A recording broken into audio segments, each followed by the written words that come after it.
नमस्कार साथियों, मेरा नाम है विक्रम सिंह। आप सभी लोगों का स्टोरी में स्वागत करता हूं। विवेक और श्रद्धा की शादी को कुछ ही दिन हुए थे और वे आज दोनों अपने हनीमून के लिए होटल में जा रहे थे। श्रद्धा, विवेक, अभी होटल कितनी दूर है? विवेक, ज़्यादा नहीं, बस यहाँ से 56 किलोमीटर दूर है। श्रद्धा, इतनी दूर? बस हम दोनों सही टाइम पर पहुंच जाएं। मौसम भी खराब है, कहीं बारिश शुरू ना हो जाए। श्रद्धा के कहते ही जोर से बिजली कड़की और बारिश शुरू हो गई। विवेक, कुछ और ही बोल देती तो वो भी सच हो जाता। देखो ना, तुमने अभी कहा ही था कि बारिश शुरू हो गई। श्रद्धा, ऐसा कुछ नहीं है, मौसम तो पहले ही खराब था। कोई भी अंदाज़ा लगा सकता था कि बारिश होने वाली है। दोनों हंसी मजाक करते हुए आराम से उस होटल की तरफ बढ़ रहे थे जहां विवेक ने उनके लिए रूम बुक किया था।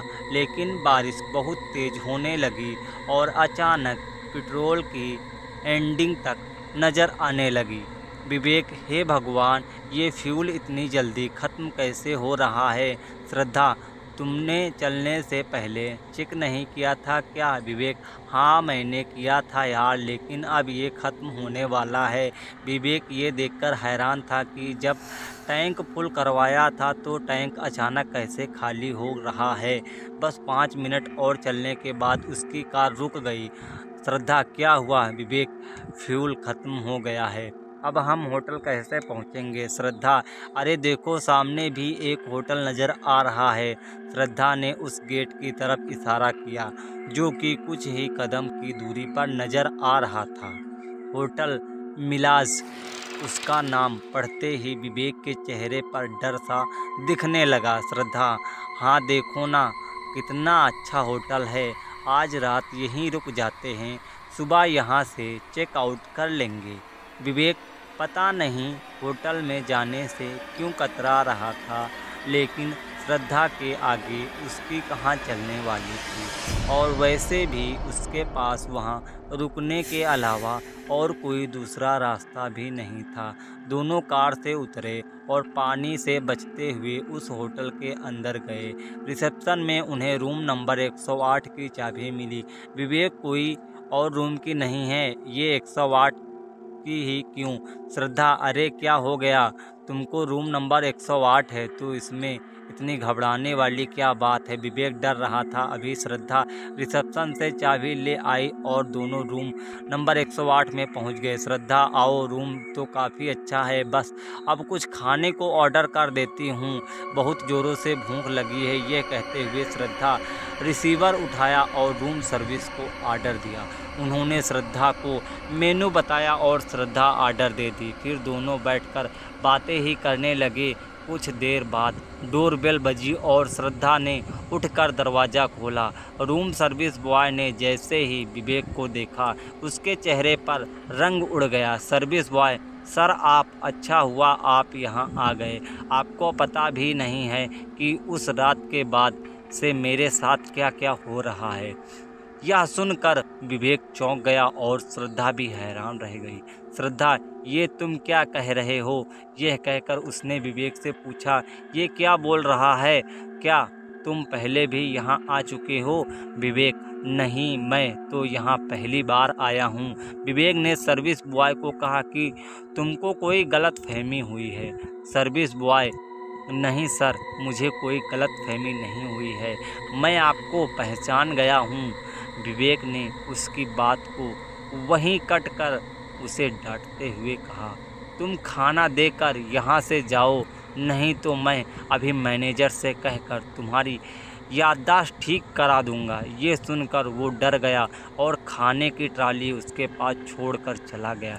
श्रद्धा को ये बात बहुत ही अजीब लग रही थी, लेकिन फिर भी उसने विवेक को कोई सवाल नहीं किया और दोनों ने साथ बैठकर खाना खाया। सर्विस बॉय वहाँ से निकलकर कॉरिडोर से जा रहा था, तभी उसको किसी के हंसने की आवाज़ सुनाई दी आखिर वो दिन आ ही गया जिसका मुझे इंतज़ार था। ये सुनकर वो डर गया और पीछे पलट कर देखा तो वहाँ कोई भी नहीं था। सर्विस बॉय, अब वह यहाँ आ चुका है, तुम अब मुझे डराना छोड़ दो। भूत, तेरे जिंदा रहने से मुझे कोई फ़ायदा नहीं है। तू उसको यहाँ लेकर नहीं आया है, मैंने ही उसको यहाँ रोकने के लिए मजबूर किया है। अब तेरे जिंदा रहने का कोई मतलब नहीं है। ऐसा कहकर उसके सामने आ गई। ये लड़की बहुत ही डरावनी लग रही थी। उसकी आंखें पीली और चेहरा नीला पड़ा हुआ था। वह चिल्लाया, लेकिन अगले ही पल वह लड़की उसका गला पकड़ ली और उसे ज़मीन से ऊपर उठा दिया और उसके पैर हवा में झटपटा रहे थे और सांस खींचने लगी। तभी एक झटके के साथ वह लड़की ने उसकी गर्दन घुमाई और धड़ से अलग कर दी। श्रद्धा, खाना तो बहुत ही टेस्टी था, मैं ज़रा वॉशरूम होकर आती हूँ। यह कहकर श्रद्धा उठी और वॉशरूम में चली गई। विवेक मोबाइल निकालकर उस होटल में कॉल करने लगा जहां उसने रूम बुक किया था। विवेक, यहाँ तो नेटवर्क भी नहीं है, आज ये मेरे साथ क्या क्या हो रहा है।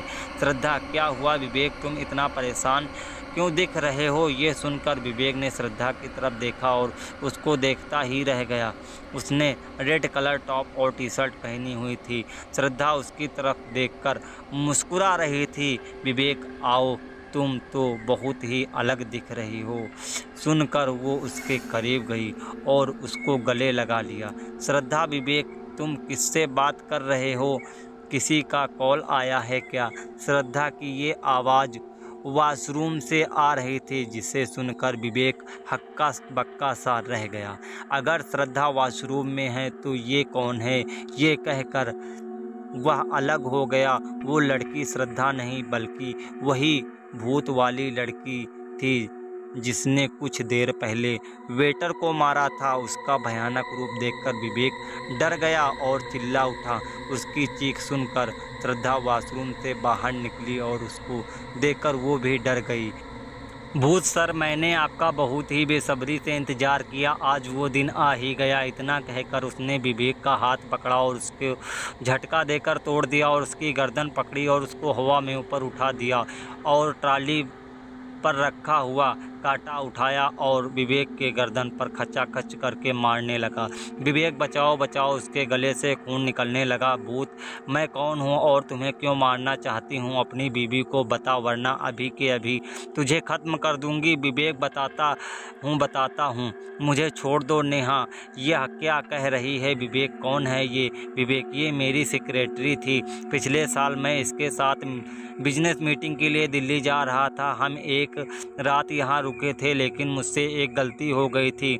श्रद्धा, कैसी गलती? विवेक, मैं अपने रूम सर्विस बॉय को पैसे देकर उसे शराब मंगाई और फिर रात के टाइम नशे के हालत में मैं। श्रद्धा, तुम कितने घटिया इंसान हो। विवेक, आज पता चला। विवेक, सुबह जब मेरी आँख खुली तो ये मेरे बेड पर बैठी रो रही थी। इसने मुझे बताया रात में क्या हुआ। मैंने इसको चुप करने की कोशिश की पर इसने मेरी एक बात ना मानी। पैसा ले लो लेकिन इस बात को यहीं दबा दो।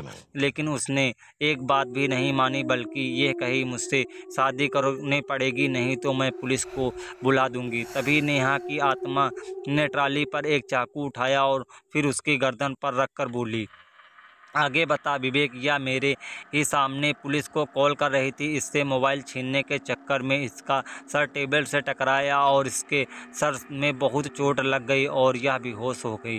खून तब भी बहुत तेज़ी से बह रहा था। मैंने सोचा इसे बचा लिया तो होश में आते ही यह मुझे पुलिस केस में फंसा देगी, इसलिए मैंने इसको मार दिया और फिर रूम सर्विस बॉय को और पैसे देकर इसकी लाश को ठिकाने लगवा दिया।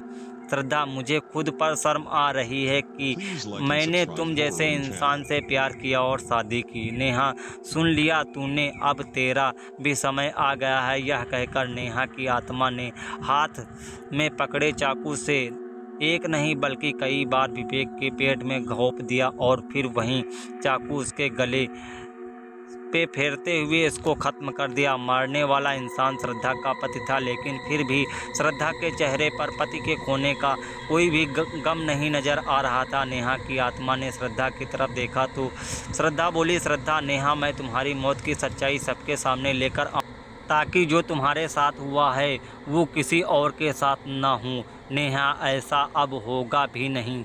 आगे से अब कोई भी लड़का किसी की ज़िंदगी ख़राब करने के बारे में सोचेगा भी तो मैं उसकी ख्वाहिश पूरी करने में वापस आऊँगी। दोस्तों, अगर यह हॉरर स्टोरी आपको पसंद आई हो तो वीडियो को लाइक और चैनल को सब्सक्राइब जरूर करिएगा। मिलते हैं तब तक के अगले वीडियो में। वंदे मातरम।